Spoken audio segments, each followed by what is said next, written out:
Bonjour, ici Stéphane Vaillancourt pour le blog de Best Buy et aujourd'hui je vous présente une drôle de bête. C'est le téléviseur intelligent WebOS HDR à DEL 1080p de 27 pouces qui s'appelle Stand By Me de LG que vous pouvez trouver chez Best Buy ou sur le bestbuy.ca.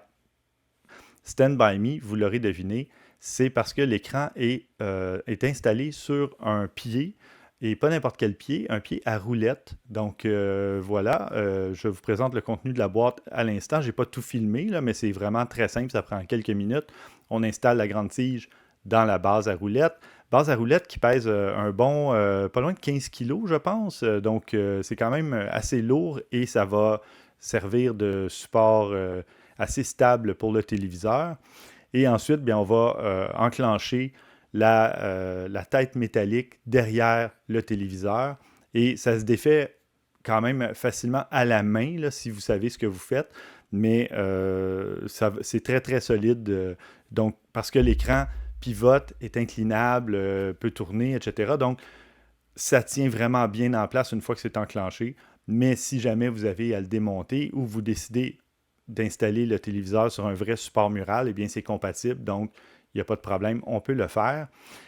C'est un appareil qui fonctionne à batterie, donc qui va offrir environ 3 heures de charge. Il y a un mode économie d'énergie, évidemment. Donc, si vous voulez diffuser de la vidéo, présenter des PowerPoint, parce que ça peut autant servir dans une maison que dans un commerce, un kiosque, une entreprise. On peut faire des meetings avec ça, on peut installer ça où on veut dans une salle de conférence ou une petite pièce. Donc, et dans un appartement, si vous ne voulez pas avoir 2, 3 téléviseurs ou même à la maison, vous pouvez toujours, sur un même étage, on s'entend, là, parce que ce n'est pas quelque chose qu'on veut transporter dans ses mains, vous pouvez toujours le faire rouler ou le pivoter et même le débrancher pour l'utiliser seulement à batterie. C'est pas que je le conseille, mais vous pourriez l'utiliser dans la salle de bain, loin du bain évidemment, parce que le téléviseur n'est pas hydrofuge, mais vous pourriez le mettre dans le cadre de porte, puis regarder une série télé ou un film pendant que vous prenez un bain et vous la coulez douce. Sinon, il y a, bon, évidemment, WebOS, qu'est-ce que ça fait? WebOS, c'est un système d'exploitation qui est compatible avec Android, donc vous pouvez installer des applications mobiles. Il y en a déjà plusieurs d'installés sur le téléviseur. On parle de Netflix, Disney+, YouTube, Amazon Prime, les services de diffusion en continu habituels, classiques, quoi. Mais il y a aussi Tubi, qui est un service de diffusion gratuit qui va, par contre, présenter des publicités.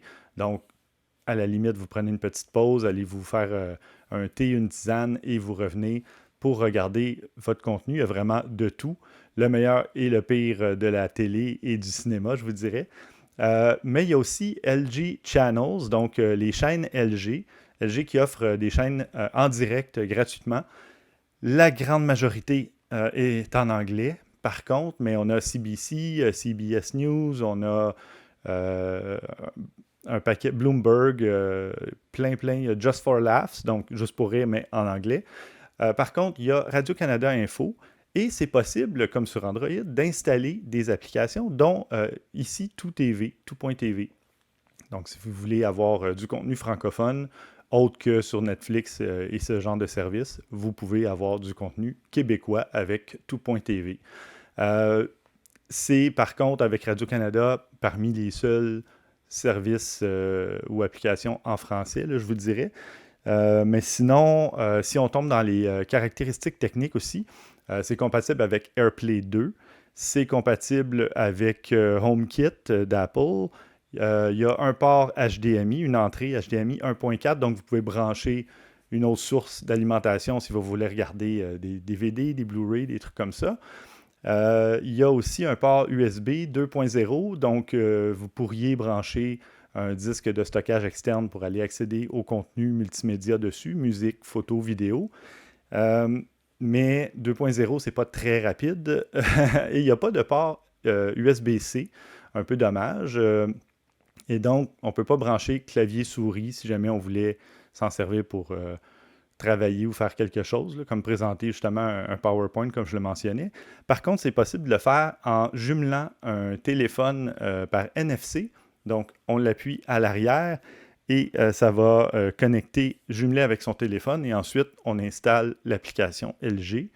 Ça prend évidemment un compte ensuite et puis vous décidez, vous indiquez quel modèle vous avez, un téléviseur, etc. Ça va détecter l'appareil et une fois que c'est jumelé, ben, vous avez deux options. Vous pouvez soit partager et diffuser votre contenu de votre appareil, donc musique, photos et vidéos. Et vous pouvez aussi vous en servir comme miroir. Donc, l'écran va afficher votre écran de téléphone Android. Donc, ou iOS même. Donc, c'est assez intéressant de ce côté-là. Vous pouvez vous en servir comme tablette géante puisque l'écran est tactile. Donc, moi, j'ai beaucoup apprécié justement l'écran tactile pour... Des fois, ça va plus vite qu'y aller avec une télécommande. Il y a une télécommande incluse, évidemment, dans la boîte.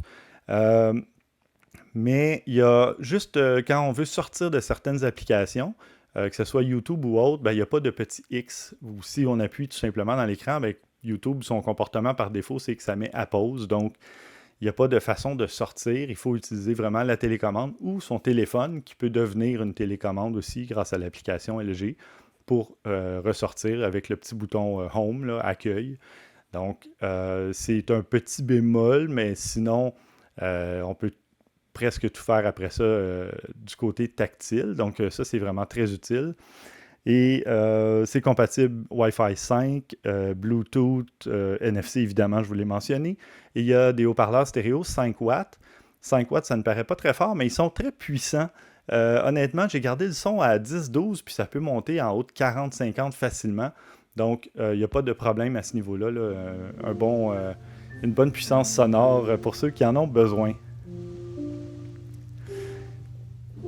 C'est un appareil, ma foi, élégant. Je ne suis pas un grand fan de la couleur blanc cassé beige, mais on s'entend que ça se fond quand même dans tous les décors. Puis évidemment, j'ai pas vu d'autres pieds sur le marché qui avaient aussi fière allure. Si vous voulez vous faire un truc comme ça à la maison, avec un support à télé ordinaire, et là vous essayez de trouver une espèce de pôle, puis une base. Là, ça va vous prendre une base qui pèse environ 15 kilos, une trentaine de livres, et à roulette en plus, donc ça commence à devenir compliqué. LG offre donc une solution élégante pour ce genre de truc-là. Et le montage est très simple. La charge prend entre 3 et 4 heures pour environ 3 heures d'autonomie. Donc, c'est quand même peu. 3 heures en plus, c'est en mode économie d'énergie. Donc, ça donne des vidéos automatiquement en 480p, qui est la qualité DVD, qui n'est pas HD. Donc, mais si vous regardez un film sans le mode économie d'énergie, vous allez avoir quand même assez d'autonomie. Je pense qu'on est à un bon 2 heures quand même, là, si on n'est pas en économie d'énergie. Et puis, il y a un petit support magnétique qui est comme une grande pince qu'on peut accrocher où on veut autour du téléviseur et ça permet de déposer son téléphone dessus ou la télécommande à la limite, mais c'est vraiment plus fait pour déposer son téléphone. Surtout si on a installé l'application de télécommande, on pourrait toujours avoir le téléphone tout près dans un coin de l'écran pour naviguer si on fait une présentation ou si on veut, on est quand même assez près de l'écran pendant qu'on regarde du contenu. Justement, si on partage le contenu audio ou vidéo de son téléphone, bien, on peut le laisser sur le téléviseur pour que si vous faites une soirée, les invités puissent à la limite changer les photos, la musique ou quoi que ce soit, si vous le souhaitez, évidemment. Sinon, vous gardez votre téléphone dans votre poche et vous avez le plein contrôle de l'appareil. Donc, voilà. Moi, j'ai bien aimé cet appareil-là. C'est pas à la portée de tous les budgets. Par contre, comme je le mentionnais, ça peut répondre à des besoins. Si vous avez des habitudes où vous regardez la télé de plusieurs endroits, mais vous ne voulez pas plusieurs télés. Si vous ne voulez pas vous acheter de tablette Android, ça peut servir de tablette. Vous pouvez aller sur le web avec ça. Vous pouvez regarder la télé. Vous pouvez faire à peu près ce que vous voulez. Ça fonctionne évidemment aussi longtemps que vous voulez quand c'est branché dans le mur. L'autonomie de 3 heures, c'est vraiment si vous débranchez le câble d'alimentation. Mais sinon, c'est un appareil quand même très intéressant. Et j'aurais préféré peut-être qu'il y ait plus de contenu en français, plus de services de canaux, là, de chaînes en français. Mais déjà, en ayant Radio-Canada Info et tout.tv, ça donne quand même une bonne base. Évidemment, Netflix, Disney+, YouTube, Amazon Prime, bien. Amazon Prime, je suis moins sûr, mais en tout cas, il y a du contenu francophone sur tous les autres services de diffusion, donc c'est pas un problème à ce niveau-là. Et donc, je vous invite à aller lire ma critique complète pour vous faire une meilleure idée. Vous allez y trouver plus de photos de produits et toutes les caractéristiques techniques du téléviseur Stand By Me de LG sur le blog de Best Buy.